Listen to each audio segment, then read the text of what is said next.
преживяваш много стрес. And some anxiety, worry. И някои такива тревоги, притеснения. We're going to get more positive in a minute, so don't get scared yet. I just want to share my heart. Просто искам да си споделя сърцето. There's been days when God called me out to what He wanted me to do. Имаше дни, в които Бог ме призова да извърша това, което Той иска да направя. Where they were so hard to get through. Обаче беше толкова трудно да влезнат да направя това. And you personally can't understand or trust why you're going through these things. И лично така нека се не можех да разбера защо трябваше да минавам през всичко това. And there's been many times when I've closed the door on my office literally. И буквално много пъти аз се затварях в офиса си, затварях вратата. And I've cried. И плачех. Because of the pressures and the expectations of God's call being on your life. Поради натиска, тежестта и очакването от призива, който Бог беше поставил върху мен. And the loneliness and the uncertainty that you feel. И тази цялата самота, тази неопределеност, която чувстваш, всичко това. Because once the thrilling testimony of being called out is over, one of the exciting. Защото едно от така вълнуващите неща на това да бъдеш призован. The real preparation and training begins. Ще започва всъщност истинското обучение. And I compare it to a soldier at boot camp. И аз се го представих като обучението на един войник в казармата. Away from their families. Който е далеч от семейството си. Very disciplined, very structured. Много дисциплиниран, много така строг. A lot of expectation on them. С много очаквания са хората спрямо него.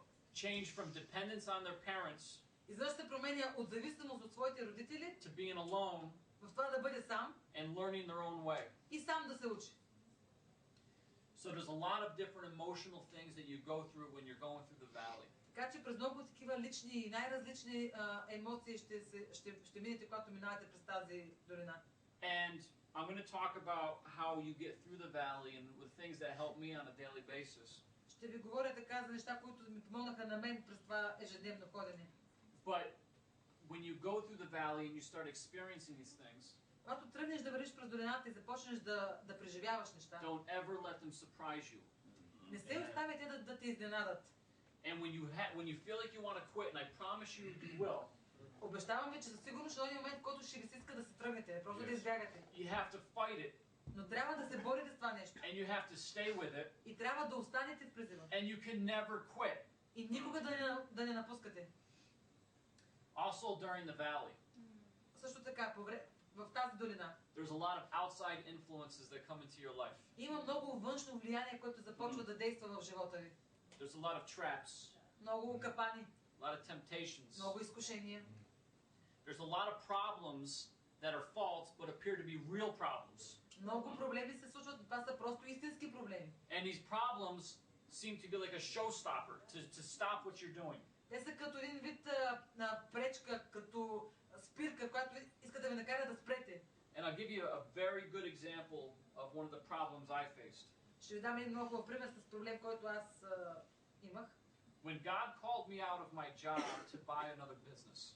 Когато Бог ме призова да се напусна работата и да закупя друг бизнес. I was 26 years old. Бях само на 26. And he gave me a business to start from scratch with no help except financial help. И просто трябваше да започна буквално от нищото, освен някакъв капитал, който имах. And we started on day one with absolutely nothing. И от първия ден ни просто нямахме нищо. And I knew that God wanted me there to build this business because He told me so. И аз се знаех, че Бог ме иска да бъда там, защото аз трябваше да изградя този бизнес. Това беше неговото желание. And I've learned that business and ministry are the same. И научих, че да имаш бизнес и да имаш служение е едно и също нещо. The outside pressures are the same. Външното влияние и натиск са едни и същи. The competition's the same. Състезанието, съревноваването също е едно и също. You need to make a profit. Ти трябва да имаш някаква полза, да имаш печалба от всичко това. Between November 1, 2004 между ноември 2004 and March of 2005 и март 2005 the business was totally dependent on one customer. Нашият бизнес изцяло зависеше само от един клиент. And my reputation was attacked within the customer because I used to work for them. И моята репутация беше атакувана заради този клиент, с който аз имах взаимоотношения. And General Electric called me. General Electric ми се обадиха. And said the vice president of the company decided. И казаха, че вице-президентът на компанията е решил, that we're not going to do business with you. че повече с тебе няма да правим бизнес. And we are never going to do business with you. Повече никога с тебе няма да си имаме работа. And they cut everything off. И просто всичко го отрязаха. They said no more money, no more work, nothing. Повече няма да има пари, повече няма да има работа, край, нищо. До тук. As you could imagine, I was very stressed out. Може ли да си представите колко стресиран бях? But this became a false problem. Но това беше фалшив проблем. In my opinion, I thought the business was done. Аз си мислех, че с моя бизнес е свършено. До тук. I said God called me out and He's not going to sustain it. И си казах, Господ ме беше призовал, обаче няма да устоя, няма да стане работа. But then the Lord spoke to me in a small, still voice. Обаче Бог продължи да ми говори с този малък тихичък глас. And He says, Dave, cast this out. И каза, Дейвид, изгони това. So I prayed. Така че аз се молих. In Jesus' name. В името на Исус. And I believed. И вярвах. And it took 3 months. Отнеми 3 месеца. Of severe losses on the business. Financial losses. Да претърпим тези финансови загуби. Of fight after fight with the managers at GE. С битка след битка с менеджерите на компанията. But God removed the man who made the decision. Обаче Бог уволни човека, който беше взел решението. And the problem was no longer a problem. И вече нямаше проблем. Because problems arise that look bigger than they really are. Понеже проблемите се издигат тогава, когато ние ги виждаме по-големи. От ногата, когато правим слон, тогава виждаме голям проблем. И се е така. Other outside influences in the valley include broken relationships. Външният натиск и влияние, те допринасят за разрушаване на взаимоотношенията. All of the relationships you had before you choose to be chosen are not always going to last. Всички взаимоотношения и връзки, които сте имали преди това да изберете да бъдете избран, няма всички от тях да устоят. Your priorities will vastly or incredibly change in your life. Вашите приоритети ще бъдат абсолютно изцяло променени. What was once important is no longer important. Това, което преди за вас е било важно, повече няма да бъде важно. And it doesn't happen overnight. It's a process and it's hard to come through. Това не става за една нощ, това е процес, който си върви. And the last two I want to talk about in terms of outside experiences you have through the valley are others' expectations.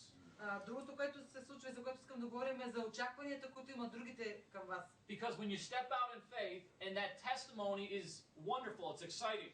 Защото когато ти вървиш с вяра и има свидетелства, всичко е много вълнуващо. Others have immediate expectations for what God's going to do in your life. И всички започват да имат очаквания за това, което Бог ще продължи или пък ще прави в живота ти. And those expectations are often way too much in terms of what can actually happen quickly. И често пъти тези очаквания са неоправдани, просто са твърде големи и не могат толкова бързо да се случат. And those expectations weigh down on you because you start having those expectations. И тези очаквания започват да падат върху тебе и да стават като твои, защото ти също започваш да имаш такива очаквания. But you got to remember, in God, when He calls you out, He does things slowly. Но помнете, че когато Господ те е призовал, Той прави нещата бавно. Because He's testing and integrating the call with your spirit. Понеже Той изпитва и Той прави духът ти с Неговия призив да бъдат едно. Това е бавен процес. I'm telling you right now, throw your expectations out the window. Казвам ви, изхвърлете си вашите очаквания през прозореца. They mean nothing. Нищо не значат. Throw everyone else's expectations out the window. Изхвърли и очакванията на другите през прозореца. They mean nothing. И те не значат нищо.